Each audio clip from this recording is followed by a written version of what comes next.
दोस्तों मानो तो भाभी भी माँ जैसी ही होती है। ओफ भाभी कितना ले जाऊंगी, बस हो गया। नम्रता ने कहा।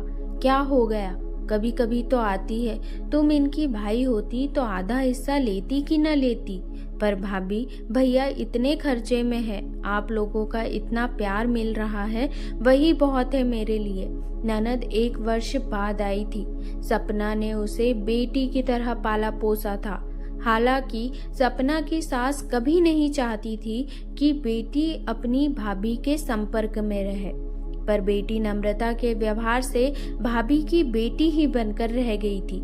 आज 1 सप्ताह रहकर बेटी पुनः अपने ससुराल जा रही थी।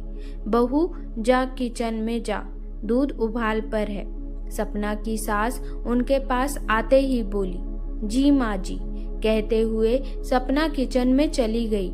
बहू के किचन में जाते ही सास ने अपनी बेटी को 10,000 रुपए अपनी साड़ी के पल्लू में से निकाल कर दिया। ये क्या माँ, रख ले बेटी, तेरे काम आएंगे। पर माँ तुझे ये मिले कहाँ, आपकी कोई नौकरी तो है नहीं। अभी भैया को छुटकी के स्कूल की फीस भी भरनी है, उन्हीं को दे दीजिए, अभी उन्हें इसकी ज्यादा जरूरत है। नहीं बेटी, तुम्हारे पापा मुझे कंगाल छोड़कर नहीं गए थे, रख ले। और जबरन बेटी के हाथ में रुपये ठूस कर चली गई। बेटी नम्रता को पिछले महीने का भाभी का फोन याद आया। भाभी बहुत परेशान थी। भैया को सैलरी मिली थी और उसमें से 10,000 रुपए घर में से गायब हो गए बता रही थी। उसने कुछ सोचा, वो हॉल से मुस्कुराई और किचन की तरफ चल पड़ी। अच्छा भाभी, मैं चली। और हाँ, ये 10,000 रुपए अभी सोफे के नीचे मिले हैं। मेरी जूती उसके नीचे चली गई थी। जूती तलाशने में ये भी मिला। शायद ये वही रुपये हैं जिसके विषय में आपने फोन किया था। सपना की आंखों में आंसू थे।